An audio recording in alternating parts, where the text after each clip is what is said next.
Here are things you didn't know about NHL players. Jaromir Jagr. In his own unique manner, Jaromir Jagr is steadily acquiring the title of most interesting man in the NHL. Even more impressive than the fact that he is still producing at his advanced age is the fact that he has managed to stay relevant in what has mostly become a young man's sport. Given the wear and tear Jagr has placed on his body over the past 20 years, one may wonder how he maintains his energy levels. He is rumored to be a sucker for Kit Kat bars and Reese's Pieces cups, so he may be benefiting a little from sugar rushes. We don't think it's wrong to be obsessed with something.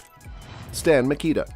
These days, you wouldn't catch an NHL player smoking in public for fear of the massive flood of criticism that would wrap him from all sides. However, in the era of Stan Makita, businesses were still permitted to advertise cigarettes, and wearing a camel around your lip was as ordinary as chewing gum nowadays. This seemed to apply to hockey players as well, since Makita was renowned for smoking during halftime and then tossing the cigarette over his left shoulder. Guy Lafleur. Like Makita, Lafleur relished the nicotine and tar that filled his lungs during the game. It raises the question of what the lungs were formed of in the past. Leather or titanium are my best guesses. Lafleur smoked more than one cigarette. In fact, he smoked several. According to legend, Lafleur was rarely seen outside the rink without a cigarette between his fingers. Why is that strange? It's strange since we are aware of the negative effects cigarettes may have on the body, particularly the lungs, which are just as important to hockey players as their legs, hands, or heads. It is nearly impossible to imagine how Lafleur and many others were able to function as human chimneys for more than 25 minutes each night. David Perron. In North America, by the time you are 16 or 17, you are either playing Major Junior or you pursue the college path and playing in the NCAA until you are ready to turn pro. Before you turn 18, you might be participating in Premier Leagues in other nations, such as the Continental Hockey League or the Swedish Elite League. David Perron is an exception to the rule. By the time you reach midget, often between the ages of 15 and 17, you are either on NHL radars or you are completely unheard of. In addition to playing hockey in the single-letter house league, Perron was also in B. Let's just say that he was invisible. It's an inspirational story and remarkable to realize that Perron was able to go from being an afterthought to being selected in the first round in just a few short years. Sidney Crosby. We all know so little about him since he keeps his personal matters very private. Thus, it is safe to infer that the best hockey player in the world is hiding something. Simply said, it's not the skeleton you were expecting. We are all aware that Crosby can skate. His extraordinary lower body strength plays a significant role in it. Of course, doing hundreds of thousands of squats in the gym, among other exercises, is the only method to generate that much energy from the lower body. Crosby appears to have done such a wonderful job bulking up his legs that he can't fit into normal jeans. Instead, he needs to have his pants specially stitched so that his tree trunks can fit snugly within. Danny Heatley. Heatley was born in Freiburg, Germany, and is a citizen of that country. So if he had wanted to, he could have played years as an all-star for the German national hockey team. He was compelled to make a decision while still in junior high, and he ultimately decided to remain with Canada, which was ultimately the right call.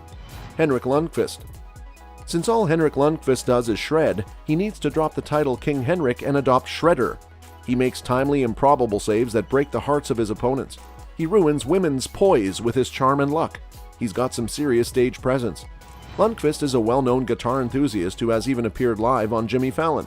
Does this guy really need any more help wooing women? It should go without saying that the King has many possibilities if he wants to continue working in the entertainment business after his hockey career is ended. Alexei Emelin. In the National Hockey League, Alexei Emelin became well known for his brutal hits, which still cause players to quiver in fear close to the blue line. Emelin frequently receives challenges from opponents who are trying to protect their teammates, since his huge checks frequently straddle the line between clean and dirty.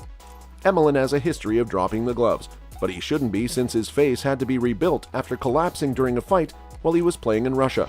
The oddest thing about it is probably that Emelin isn't wearing a full cage or even a larger visor, because even the slightest hit might cause additional damage. Pavel Datsyuk. The Russian drawl in Pavel Datsuk's voice is still audible when he speaks today and will never disappear. All things considered, he speaks outstanding English, especially considering that he arrived in North America with little knowledge of the language. For most people moving to the West from a European country, the transition is challenging, but Datsyuk addressed it head-on with a lot of randomness. Datsyuk used to choose his meals in Detroit by closing his eyes and placing his finger on the menu. Whatever was listed underneath it would be his order. It's a great approach to learning about American cuisine. Ray Bourque. give or take a few minutes. Bork placed a far higher value on the strings on his feet than we really can criticize him for because it appears to have succeeded. Alexei Kovalev. As hockey's greatest enigma, Kovalev was a man with mitts as smooth as Persian silk sheets, a captivating Russian drawl, and most nights, the work ethic of a sloth. Kovalev personifies his on-ice nickname, L'Artiste, off the rink through the artist. In addition to other things, Kovalev used to dabble in jazz, specifically as a saxophonist, and flies planes in his spare time. Too bad Kovy never employed his jazz hands to perform a cello solo in the style of a saxophone after one of his numerous NHL goals. Joe Nieuwendyk. NHL players and their habits, as we've already indicated, are similar to babies and their pacifiers. Without them, they start to screech and cry. Imagine for a moment that Joe Nieuwendyk discovered just before a game that the team's equipment staff had neglected to carry his priceless baby powder. No, you heard it right. Nieuwendyk's pregame ritual includes dusting his sticks with baby powder. In addition to possibly discovering the origin of the phrase soft hands, he said that it was done to bring good luck. Steven Stamkos. You might wonder if Steven Stamkos was born with the intrinsic ability to place a puck wherever he wanted in a split second, while having the puck travel at over 100 mph, as you watch him rip a clapper from the top of the left circle. Unexpectedly, Stamkos' shooting was one of his largest areas for improvement when he was a young player. His other skills were natural gifts, but his most deadly tool took years of hard work to perfect. Considering how accurate his shot is right now, strange is the best word to use to describe it.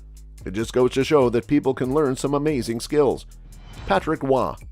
Patrick Roy is live proof that the myths about goaltenders being a peculiar breed because of their eccentric and occasionally bizarre routines or habits are not merely untrue. Roy had a number of intriguing superstitions, but his relationship with his posts had to be the craziest and most chronicled. It's one thing to thank your crossbar for diverting a puck away from the goal instead of allowing it to go in, but quite another to engage in meaningful dialogue with your posts. We can't really judge Roy for it either. He made communicating with red metal fashionable, and his technique was really effective. Wayne Gretzky.